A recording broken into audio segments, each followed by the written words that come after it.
The referendum was a major achievement, but it's also sort of a beginning of a long process to litigate these countries in terms of a functional state.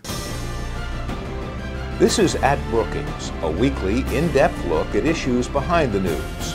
This week, Sudan after the referendum.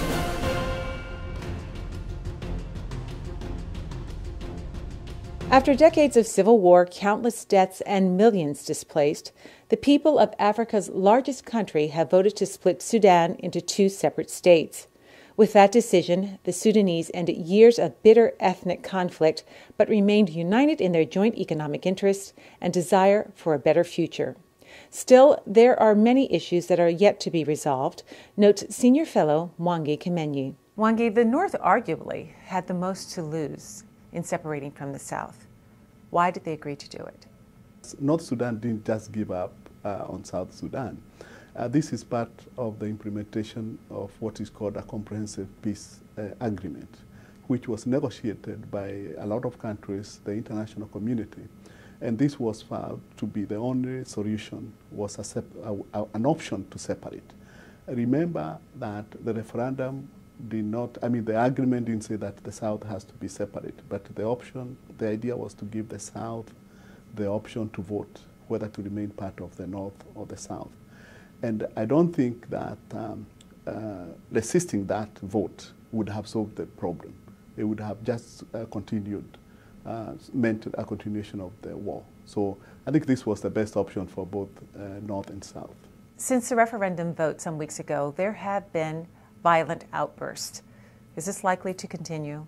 Although we have seen a successful vote, I think it should also mark the beginning of another peace process to deal with the two countries, how they deal with each other. If that doesn't happen, you could get conflicts,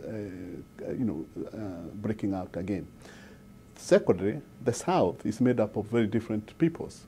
There are so many ethnic groups in the South, and it's likely that we may find that even within the South, new conflicts, new struggles for power and control may emerge. So there are a lot of challenges. So there will be challenges in terms of how do you get the South to be united so that it's peaceful. What are the top priorities for economic development in the South?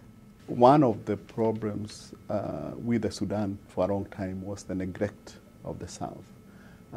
All the major development projects, all the investments have been in the North. So the South has actually been left behind. And if you looked at like education status, you look at health status, you look at housing, everything, you find that the South is far behind. One of the big challenges, of course, has to do with opening up that part of the country in terms of infrastructure, roads, railway, water, electricity, all that. All those are missing in the South. So I think that we have a new country, but it's quite challenged in terms of moving forward. Even with the oil, it will not be that easy to progress without some support, particularly initially. Oil is probably the biggest issue between the North and the South. The reserves are in the South, and all of the infrastructure is in the North. How will this play out? About 75% of the reserves, the known reserves, are in the South, and the other small portion is in the North. Now, it also turns out that the infrastructure, the pipeline, the roads to ship the oil are on the North. And so the Comprehensive Peace Agreement sort of called for a 50-50% sharing of the oil. But that was up to the end of the CPA, which is next July. That's when the Comprehensive Peace Agreement is supposed to cease. But it's not clear now how the sharing will be. So one of the challenges is agreeing on a formula of sharing the oil. What role does the global community play in helping these two emerging nations get on their feet? At least fast-tracking some form of debt relief. I think that would be very important. Or some, postponing debt so that they can at least be able to start development programs rather than just investing in debt interest payments. What does the New South mean to the East African community? Sudan was it's a very huge country. It's actually the 1/3 of the size of the United States, and it has so many boundaries. I think it borders about 13 countries or so. It has so many boundaries. And the North is quite different from the South in terms of ethnic composition and religion, being the Muslim North and Arabic sort of, and then the South is black and mainly Christian. So you had quite different countries, and most likely then the South will fit better within the East African community, and so that will be quite important in terms of proximity, and also in terms of the linkages that will be formed. There's a long rocky road ahead for these two countries. What do you foresee? The issues will not be concluded within a year or so.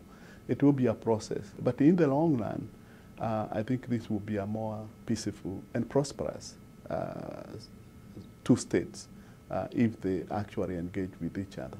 Stay up to date with the latest research, learn about Brookings events, and search our directory of experts, all from your mobile device. To download Brookings for your BlackBerry, Android, or iPhone, go to brookings.edu/mobile.